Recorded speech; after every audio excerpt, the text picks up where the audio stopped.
لله نحمده ونصلي ونسلم على رسوله الكريم اما بعد فاعوذ بالله من الشيطان الرجيم بسم الله الرحمن الرحيم قال الله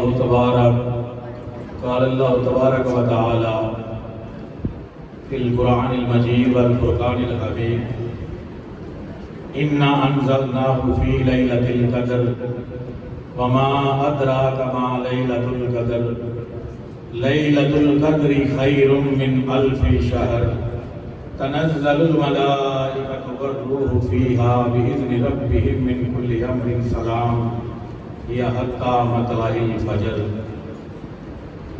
قال النبي صلى الله عليه وآله وسلم قيام ليلة القدر من الإيمان صدق الله مولانا العظيم وصدق رسوله النبي الكريم الأمين رب اشرح لي صدري ويسر لي أمري واحلل عقدة من لساني يفقهوا قولي غریبا بے نوایم خاک سارم یا رسول اللہ غریبم بے نوایم خاک سارم یا رسول اللہ زی رحمت یک نظر برحال زارم یا رسول اللہ یا رسول اللہ انظر حالنا یا رسول اللہ انظر حالنا یا رسول اللہ انظر حالنا یا حبیب اللہ اسمع قالنا اننی فی بحر غم مغرق خذ یدی ساحل لنا اشکالنا ان اللہ وملائکتہ یصلون علی النبی یا ایھا الذین آمنوا صلوا علیہ وسلموا تسلیما بآواز بلند تمامی احباب درود پاک اور نذرانہ سرکار کی بارگاہ میں پیش فرمائیں الصلاۃ والسلام علیک یا سیدی یا رسول اللہ وعلی آلک وصحابک یا سیدی یا حبیب اللہ الصلاۃ والسلام علیک یا سیدی یا افضل الانبیاء والمرسلین وعلی آلک وصحابک یا خاتم النبیین مبارک ہو مومنوں کے آئی شب قدر مبارک ہو مومنوں کے آئی شب قدر رحمت خدا کی بن کے چھائی شب قدر سارا شعر نہیں آتا تو کوئی گل نہیں شب قدر میرے نال رل کے پڑھ لو انشاءاللہ ذوق پیدا ہو جائے گا مبارک ہو مومنوں کے آئی شب قدر رحمت خدا کی بن کے چھائی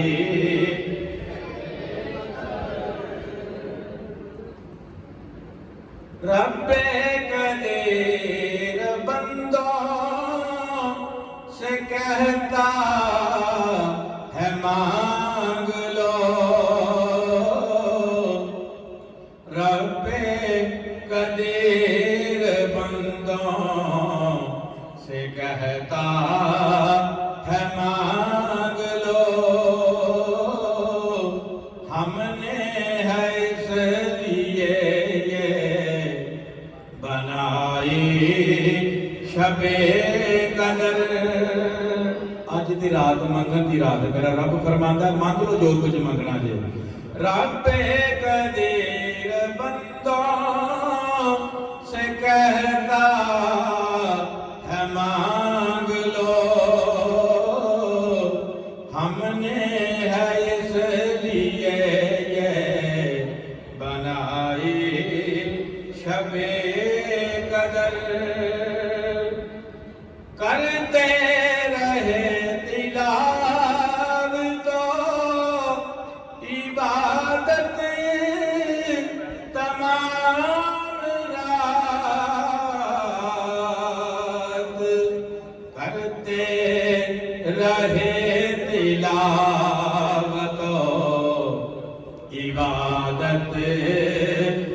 تمام رات خود مصطفیٰ نے ایسے منائی شب قدر، خود مصطفیٰ نے ایسے منائی شب قدر، مبارک ہو مومنوں کے آئی شب قدر، رحمت خدا کی بن کے آئی شب قدر۔ اللہ رب العالمین کے حضور دعا کو کہ میرے حلق سے جو بھی نکلے آپ سب کے سینوں میں اتر جائے، اور اس کی برکت سے مجھ سمیت آپ سب کا سینہ مدینہ ہو جائے، سب کا دعا میں۔ الحمدللہ تمام عظمتیں، تمام رفعتیں، تمام بلندیاں اس رب کائنات کے لیے ہیں جو بالکل لائق حمد ہے، جو خاموشی سے مانگنے والی دعاؤں کو بھی سنتا ہے، جو علیم بذات صدور ہے۔ ان اللہ خبیر بما تعملون کے مظہر بھی میرا رب ہے۔ تمام تعریفیں اس رب لم یزل کے لیے ہیں جو تصور تخیل میں ابھرنے والے خیالات کو بھی جانتا ہے۔ درود و سلام نبی پاک صلی اللہ علیہ وسلم کی ذات پر، جنہوں نے ہمیں زندگی کا دستور دیا۔ درود و سلام آقا کل، مختار کل، سید السادات، امام الانبیاء، سرور کونین، کائنات کے روح رواں اور احمد مجتبی محمد مصطفیٰ کی ذات پر۔ اللہ رب العالمین کی حمد و ثنا کے بعد درود و سلام نبی و آل نبی کی ذات پر، جنہوں نے آدمی کو انسان کیا اور پھر انسان کو مسلمان کیا اور مسلمان کو صاحب ایمان کیا۔ یہ بھی میرے مصطفیٰ کریم کا فیضان کرم ہے کہ انہوں نے سفر کو ہجرت کر دیا، شہادت کو زندگی کر دیا، نماز کو مومن کی معراج کر دیا اور مومن کی ہر سانس کو عبادت کر دیا۔ یہ تمام عظمتیں، تعریفیں نبی رحمت صلی اللہ علیہ وسلم، آپ اور آپ کے گھرانے والوں کے لیے ہیں۔ نبی رحمت صلی اللہ علیہ وسلم کا فیضان کرم دیکھیں کہ جب آپ کی میت میں بیٹھنے والے حضرت ابو بکر تشریف لائے تو ان کو صدیق اکبر کر دیا، اور جب سیدنا عمر فاروق رضی اللہ تعالی عنہ آپ تشریف لائے ان کو فاروق اعظم کر دیا۔ جب باری آئی حضرت سیدنا عثمان غنی رضی اللہ تعالی عنہ کی تو میرے مصطفیٰ کریم نے دو صاحبزادیاں آپ کے نگاہ میں دے کر آپ کو ذو النورین کر دیا۔ جب باری آئی علی المرتضیٰ کرم اللہ وجہ الکریم کی تو ان کو کل ایمان کر دیا، اور جب حبشہ سے چلے حضرت بلال حبشی تو ان کو جنتی حوروں کی سردارہ کا مالک بنا دیا۔ اگر سمجھ آ رہی ہے تو سبحان اللہ ضرور کہیے گا۔ ویسے بھی قرآن میں ارشاد ہو رہا ہے من جاء بالحسنۃ فلہ عشر امثالھا، جو بندہ بھی قرآن کا ایک حرف پڑھے گا اس کو 10 نیکیاں ملیں گی، تو ایک مرتبہ سبحان اللہ کا ورد کرنے سے آپ کو 50 نیکیاں مل رہی ہیں، اور جنت میں آپ کے نام پر درخت بھی لگ رہا ہے۔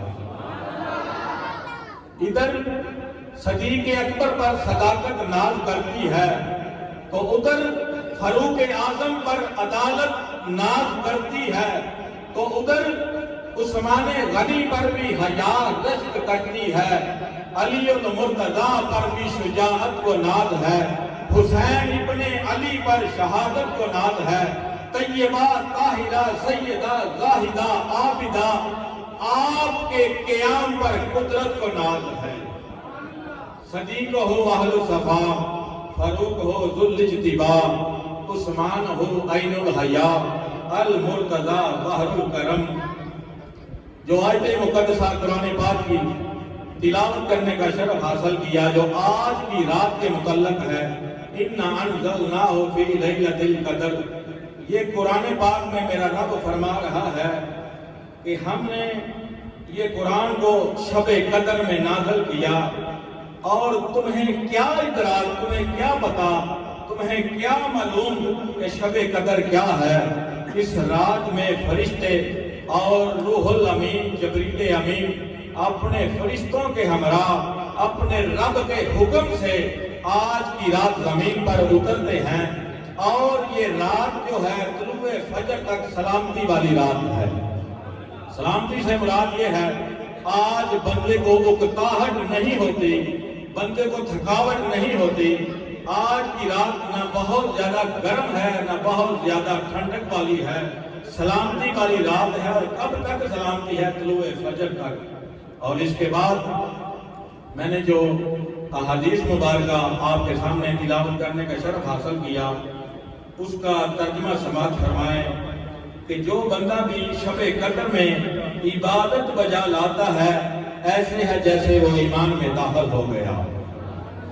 آج کی رات نبی رحمت صلی اللہ علیہ وسلم کی بارگاہ میں جب آپ کے صحابہ حاضر ہوئے، صاحبزادہ فرما رہے تھے کہ پہلے بنی اسرائیل کی امتوں کی عمریں بہت زیادہ تھیں، تو جب بارگاہ نبوت میں یہ بات نبی پاک صلی اللہ علیہ وسلم کے ذہن میں آئی کہ سابقہ امتوں کی عمریں کسی کی 500 سال، کسی کی 1000 سال، کسی کی 1000 سال سے بھی زیادہ ہے، تو وہ اس وجہ سے نیکیوں میں ترجیح لے جائیں گے۔ تو کیا ہوا؟ میرے رب نے فرمایا محبوب پریشان نہ ہو، وَلَسَوْفَ يُؤْتِيكَ رَبُّكَ فَتَرْضَىٰ، اے میرے محبوب آپ کا رب اتنا دے گا کہ آپ راضی ہو جائیں گے، اور جیسے آپ کی مرضی ہوگی، جیسے آپ کی منشا ہوگی، تمہارا رب آپ کے لیے ویسے ہی کر دے گا۔ آج کی رات لیلۃ القدر کی رات جب فرشتے زمین پر اترتے ہیں تو وہ کیا کرتے ہیں؟ آپ سب جو اس طرح مسجد میں بیٹھے ہیں تو وہ فرشتے آپ کو دیکھ رہے ہیں، اور جس طریقے سے بھی نبی پاک صلی اللہ علیہ وسلم کا امتی عبادت کرتا ہے، وہ ذکر کر رہا ہے، تلاوت قرآن کر رہا ہے، درس و تدریس سن رہا ہے، مسجد میں کچھ نہ کرنے کے بعد بھی ویسے ہی بیٹھا ہے، تو وہ بھی عبادت میں لکھا جا رہا ہے۔ اور ویسے بھی اگر بندے کو کوئی آدمی دیکھ رہا ہو تو اس کی عبادت جو ہے اس میں مزید ذوق اضافہ ہو جاتا ہے۔ تو آپ اپنے ذہن میں یہ رکھیں کہ آج کی رات لیلۃ القدر، شب قدر کی رات جو ہے، جو فرشتے زمین پر اپنے رب کے حکم سے اترے ہوئے ہیں، وہ آپ سب کو دیکھ رہے ہیں، آپ سب کو دیکھ رہے ہیں۔ آج کے رات کے حوالے سے قرآن اور صحب قرآن کا ذکر ہوگا، باقی ذکر تو باقی ایام میں بھی ہوتے رہتے ہیں۔ تو اس حوالے سے حضرت علامہ عبدالرحمن صبوری علیہ رحمہ اپنی شہرہ افاد کتاب نزہۃ المجالس میں یہ بات نقل کرتے ہیں کہ قرآن اسم ہے، میرے مصطفیٰ جسم ہیں۔ یہ لکھا ہوا قرآن ہے، جو قرآن ہم پڑھتے ہیں یہ لکھا ہوا قرآن ہے، مصطفیٰ چلتے پھرتے ہوئے قرآن ہے۔ یہ قرآن قطبی ہے، آمنہ کا لال قرآن اصلی ہے۔ اور اسم کیا ہے؟ آپ کو ذرا سمجھا دوں تاکہ بات واضح ہو جائے۔ اسم سے مراد یہ ہے، اس کا معنی مطلب یہ ہے، جیسے میں آپ سے پوچھتا ہوں کہ جی حضور آپ کا اسم گرامی کیا ہے، تو اس کا مطلب یہ ہے کہ آپ کا اسم شریف کیا ہے، آپ کا نام کیا ہے۔ یہ اسم کی بات آپ کو اگر سمجھ آ گئی تو سبحان اللہ کہیے، ماشاءاللہ۔ اسم کا معنی ہوتا ہے کہ آپ کا نام کیا ہے۔ اور یہ قرآن علامہ عبدالرحمن صبوری فرما رہے ہیں کہ یہ قرآن اسم ہے اور میرے مصطفیٰ جسم ہیں۔ یہ لکھا ہوا قرآن ہے، مصطفیٰ بولتے ہوئے قرآن ہے۔ مصطفیٰ جان رحمت اگر چپ رہیں تو کتاب اللہ ہے، اگر بول پڑے تو رسول اللہ ہے۔ اب بات یہ واضح نہیں ہو رہی کہ قرآن تو اسم ہے تو میرے مصطفیٰ کیسے جسم ہیں؟ تو قرآن میں یہ ذکر ہو رہا ہے، قرآن ہر اسم کا کام کیا ہوتا ہے؟ پہلے یہ بات سمجھا دو، اسم کا کام ہے اپنے جسم کا انٹروڈکشن کروائے، اپنے جسم کا تعارف کروائے۔ اب دیکھیں قرآن میرے مصطفیٰ کریم کا کیسے جو ہے وہ تعارف کروا رہا ہے۔ جیسے قرآن میں ارشاد ہو رہا ہے وَإِنَّكَ لَعَلَىٰ خُلُقٍ عَظِيمٍ، یہ دیکھیں قرآن بتا رہا ہے میرے مصطفیٰ کریم کا خلق کیسا ہے، اخلاق آپ کا کیسا ہے۔ کہیں پہ ذکر ہو رہا ہے یا ایھا المزمل، کہیں پہ ذکر ہو رہا ہے یا ایھا المدثر، تبیان لکل شیء، قرآن میں ہر تر ہر خشک چیز کا ذکر ہے۔ قرآن بتا رہا ہے کہ میرے مصطفیٰ کریم کی جو عظمت ہے، مقام و مرتبہ کیا ہے، سارے کا سارا قرآن جو ہے میرے مصطفیٰ کریم کی شان ہے۔ میرے مصطفیٰ کریم کی کیا ہے؟ شان ہے۔ ہر اسم ایک وجود رکھتا ہے، اور ہر اسم ایک وجود رکھتا ہے۔ ظاہر کسی کا اسم نام ہو تو اس سے مراد اس کا کوئی جسم بھی ہوگا، اس کا کوئی وجود بھی ہوگا۔ تو یہ قرآن کیا ہے؟ یہ وجود قطبی ہے، آمینہ کا لال وجود اصلی ہے۔ اگر صرف جشن نزول قرآن منا لے اور نبی رحمت صلی اللہ علیہ وسلم کی ولادت کا ذکر نہ کریں جو اصلی قرآن ہے، جو وجود اصلی ہیں، تو کام نہیں چلے گا۔ اس کی مثال یوں آپ سمجھ لیں، اگر قرآن پاک یہاں داعش پہ رکھ کر اس کو کہیں کہ آج تو مفتی صاحب تشریف نہیں لائے، اصلی وجود تشریف نہیں لایا، تو چلیں تم سے ہی کام چلا لیتے ہیں، کام کبھی بھی نہیں چلے گا۔ کبھی بھی کام چلے گا نہیں چلے گا۔ قرآن قطبی جو ہے وہ لکھا ہوا قرآن ہے، اس سے کام نہیں چلے گا، اس سے بھی وابستہ ہونا پڑے گا، اور مصطفیٰ کریم آمنہ کے لال کے ساتھ، آپ کے فرامین کے ساتھ بھی وابستہ ہونا پڑے گا۔ قرآن میں میرے نبی رحمت صلی اللہ علیہ وسلم کے چلنے کا ذکر، میرے نبی رحمت صلی اللہ علیہ وسلم کا اٹھنے کا ذکر، آپ کے بددعا چہرے کا ذکر، آپ جو بالوں مبارکوں کو تیل لگاتے ہیں اس کو والتین والزیتون، اس کا بھی ذکر۔ اگر میرے محبوب مکہ میں ہوتے ہیں تو قرآن مکہ میں نازل ہوتا ہے، اور وہ جو قرآن نازل ہوتا ہے اس کی صورتوں کا نام مکی رکھ دیا جاتا ہے۔ جب میرے مصطفیٰ کریم مدینے میں چلے جائیں تو قرآن میرے مصطفیٰ کریم کے پیچھے پیچھے ہی مدینے میں نازل ہو رہا ہے، اور ان صورتوں کا نام مدنی صورتیں ہیں۔ میرا مصطفیٰ کریم اگر بدر کے میدان میں جائیں تو قرآن وہاں بھی نازل ہو رہا ہے۔ یہ قرآن کیا ہے؟ میرا رب قرآن میں ارشاد فرما رہا ہے لو انزلنا هذا القرآن على جبل لرأيته خاشعا متصدعا من خشیۃ اللہ، اگر میں قرآن پہاڑوں پر نازل کرتا تو وہ ریزہ روزہ ہو جاتے، اس کا جو وزن ہے وہ اٹھا نہ سکتے۔ تو قرآن میں نے اپنے محبوب کے قلب اطہر پر نازل کیا۔ آپ ذرا تصور کریں کہ جو قرآن پہاڑ نہیں برداشت کر سکتے، وہ میرے مصطفیٰ کریم کا قلب اطہر جو ہے اس نے برداشت کیا ہوا۔ یہ قرآن میرے مصطفیٰ کریم کے قلب اطہر پر نازل ہوا۔ اگر میرے مصطفیٰ کریم مکہ سے ہجرت کر کے مدینے میں چلے جائیں تو وہاں بھی قرآن نازل ہو جاتا ہے۔ قرآن میں میرا رب فرما رہا ہے وَنُنَزِّلُ مِنَ الْقُرْآنِ مَا هُوَ شِفَاءٌ وَرَحْمَةٌ لِّلْمُؤْمِنِينَ، اور بے شک ہم نے قرآن کو مومنوں کے لیے شفا اور رحمت بنا کر بھیجا ہے، شفا اور رحمت بنا کر نازل کیا ہے۔ اب دیکھیں قرآن کیا ہے؟ قرآن میں مومنوں کے لیے شفا بھی ہے، مومنوں کے لیے رحمت بھی ہے۔ ارے جس کا اسم شفا بھی دیتا ہو، جس کا اسم رحمت بھی تقسیم کرتا ہو، پھر اللہ جانے اس کے جسم کا عالم کیا ہوگا۔ اس کے بارے میں میرے رب کا قرآن بول کر فرما رہا ہے وَمَا أَرْسَلْنَاكَ الا رحمۃ للعالمین، قرآن مومنوں کے لیے شفا اور رحمت ہے، مگر میرا محبوب جو ہے وہ عالمین کے لیے رحمت بن کے آیا ہے۔ حضرت امام حسین آقا لجپال آپ فرماتے ہیں قرآن 4 چیزوں کا مرکب ہے۔ قرآن کتنی چیزوں کا مرکب ہے؟ 4 چیزوں کا مرکب ہے۔ بولتے رہیے، کتنی چیزوں کا مرکب ہے؟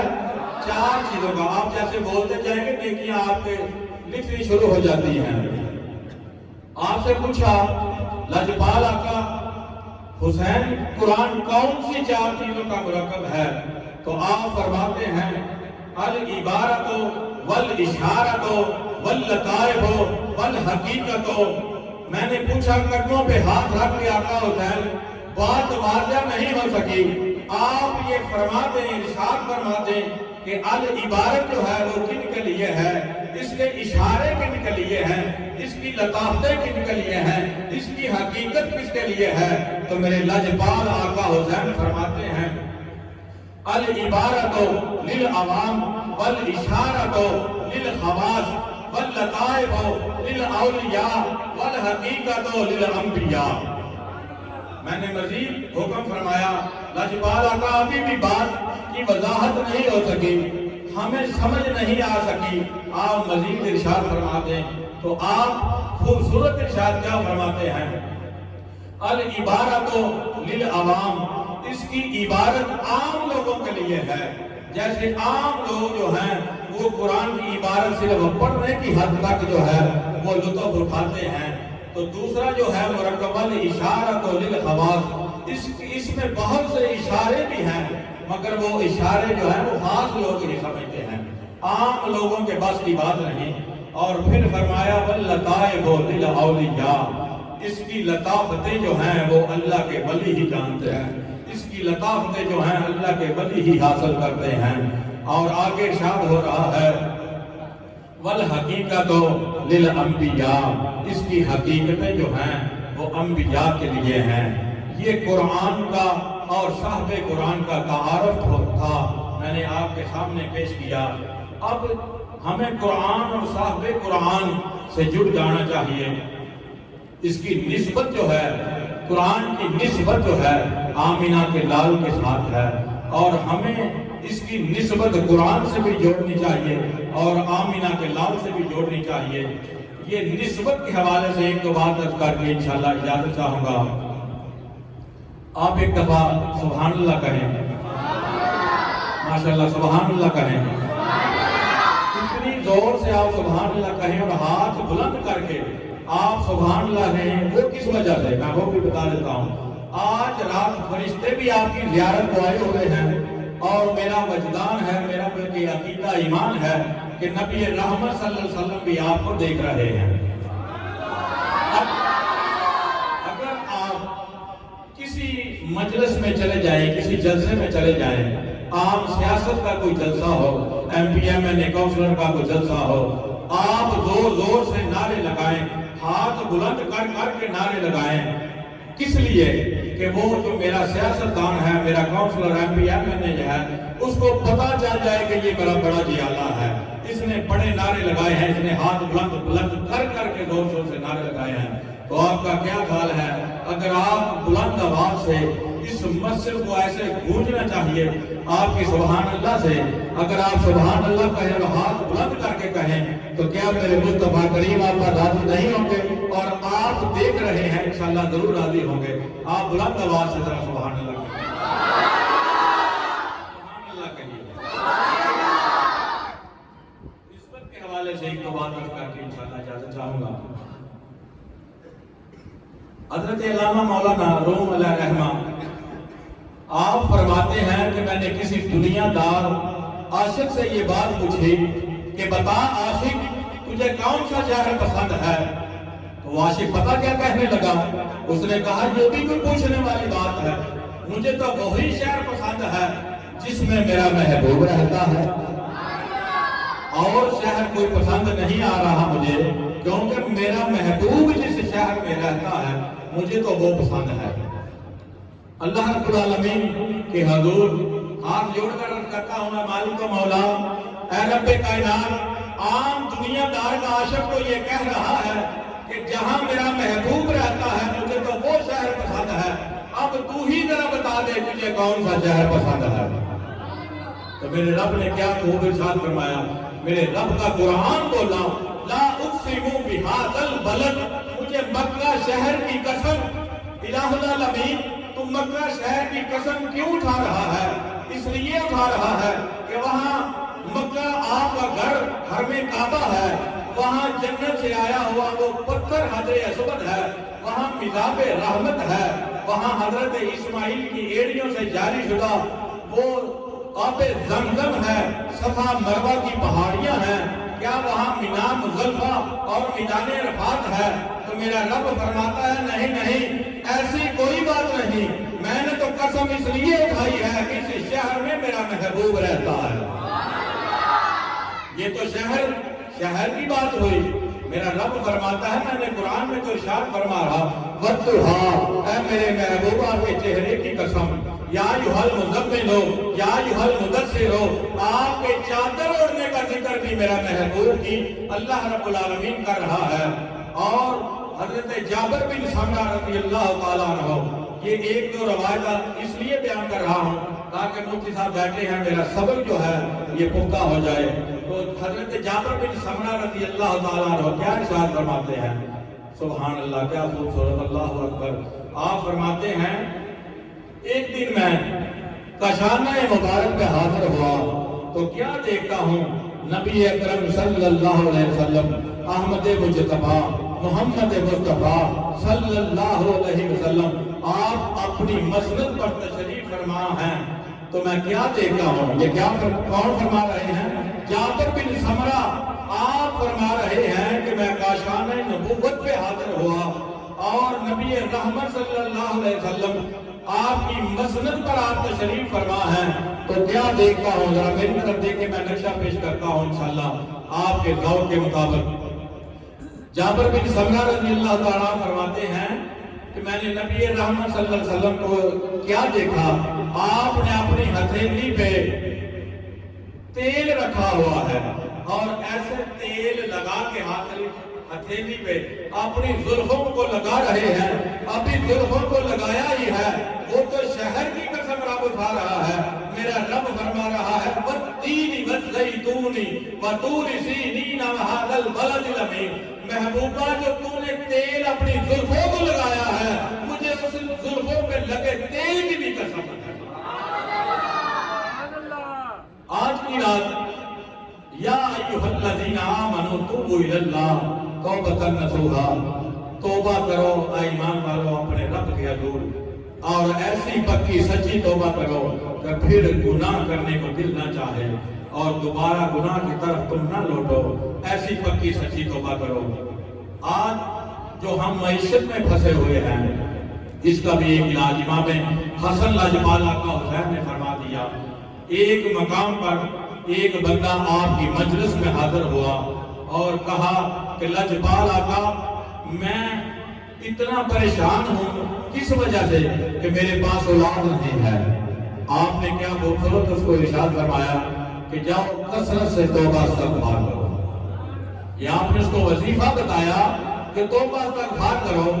اسی لمحے اسی مجلس میں ایک اور سائل آ گیا، اس نے کہا بہت پریشان ہوں، روزی نہیں ہے، روزی مجھے کم مل رہی ہے، آپ مجھے کوئی وظیفہ بتا دیں۔ تو آقا حسین کے بھائی بھی بڑے، آقا لاجپال امام حسن آپ کیا فرماتے ہیں؟ اس کو بھی یہی وظیفہ فرماتے ہیں، جاؤ کثرت سے توبہ استغفار کرو۔ وہ بندہ چلا گیا۔ جب تیسرا سال آیا تو اس نے کہا حضور بیماری بڑی ہے، تنگ آ چکا ہوں، بہت پریشان ہوں، بیماری جو ہے وہ جان نہیں چھوڑ رہی۔ تو میرے آقا حسن نے یہ کیا فرمایا؟ اس کو بھی یہی وظیفہ فرما دیا کہ جاؤ کثرت کے ساتھ توبہ استغفار کرو۔ جب وہ سائل چلے گئے تو آپ کے بیٹے آپ سے فرمانے لگے کہ ابا حضور 3 سائل آئے ہیں، ان کا مسئلہ تو الگ الگ ہے، ان کا سوال تو الگ الگ تھا۔ ایک نے کہا کہ اولاد نہیں، ایک نے کہا روزی نہیں، ایک نے کہا بیماری بڑی ہے، آپ نے تو تینوں کو ایک ہی وظیفہ بتا دیا۔ تو میرے لجپال آقا حسن، آپ نے کیا فرمایا؟ آپ نے کہا جب بندہ توبہ استغفار کرے گا تو میرے رب کی اس پر رحمتیں نازل ہوں گی، اور جب میرا رب اس پر رحمتوں کا نزول کرے گا اس کو کوئی بیماری، کوئی پریشانی نہیں رہے گی، اس کی کوئی حاجت بقایا نہیں رہے گی۔ آپ اس رات اس ذوق اور محبت کے ساتھ توبہ استغفار کریں۔ جیسے ہم بھینس کا دودھ دوتے ہیں تو دوبارہ دودھ جو ہے تھنوں میں جا نہیں سکتا۔ میرے بھائیوں، میرے دوستوں، میرے عزیزوں، میرے بزرگوں، آپ ایسی پکی سچی توبہ کریں کہ پھر دوبارہ گناہ کی طرف مائل نہ ہوں۔ آج ہم پریشان کیوں ہیں؟ ہمارے کاروبار تو بڑھتے جا رہے ہیں، بینک بیلنس تو بڑھتا جا رہا ہے، مگر افسوس مسجد کی رونقیں کم ہوتی جا رہی ہیں۔ اگر خدا نخواستہ جو مسجد میں آ جائے تو جلدی جانے کا اس کو بڑا ہوتا ہے۔ قرآن کی تلاوت کم ہوتی جا رہی ہے، قرآن سے محبت کم ہوتی جا رہی ہے۔ دوستو، ہمارا رشتہ زندگی کا رشتہ ہے۔ جب ہم دنیا سے چلے جائیں گے تو ہمارا ناطہ جو ہے وہ دنیا سے کٹ جائے گا۔ اور آپ خود یہ اندازہ فرما لیں، اپنی ضمیر سے پوچھیں، جو ہمارے بڑے جو دنیا سے چلے گئے ہیں، ہم کتنا جو ان کی قبروں پہ جاتے ہیں؟ اگر ہم کتنا جاتے ہیں تو ہماری آنے والی جو اولادیں ہیں وہ کتنا جائیں گے؟ ہمیں چاہیے کہ ہم اپنے بچوں کو اگر ڈاکٹر، انجینئر، پروفیسر کو بنا رہے ہیں مگر دین کا علم بھی ضرور سکھائیں، دین کی جو برکات ہیں وہ بھی حاصل کرنے کی کوشش کریں۔ ایک حدیث یہ ہے کہ نبی رحمت صلی اللہ علیہ وسلم نے ارشاد فرمایا کہ 2 قطرے جو ہیں، 2 قطرے یہ بندے کی بخشش کا سبب ہوتے ہیں۔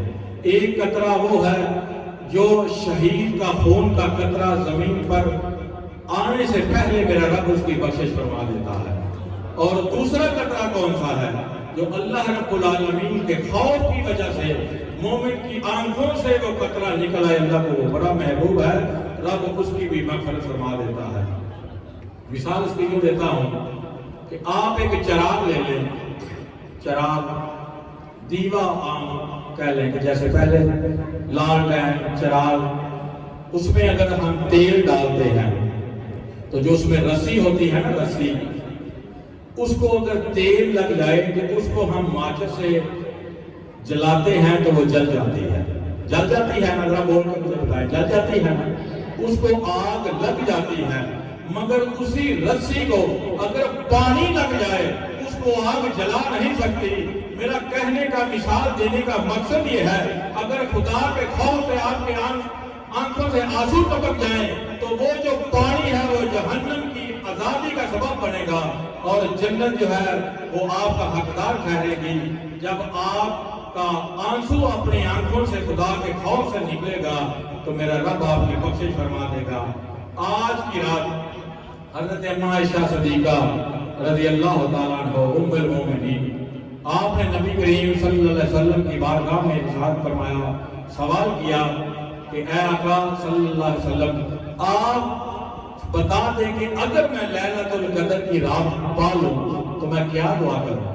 تو میرے مصطفیٰ کریم نے خوبصورت ارشاد فرمایا کہ اے عائشہ، اگر لیلۃ القدر تجھے نصیب ہو جائے تو یہ دعا کثرت سے پڑھے، اللہم انک عفو تحب العفو فاعف عنی، اللہم انک عفو رحیم کریم تحب العفو فاعف عنی، یا غفور یا غفور یا غفور۔ آخر میں حضرت علامہ اقبال کا قلم اٹھا کے رو تڑپی تو آپ کیا ارشاد فرماتے ہیں؟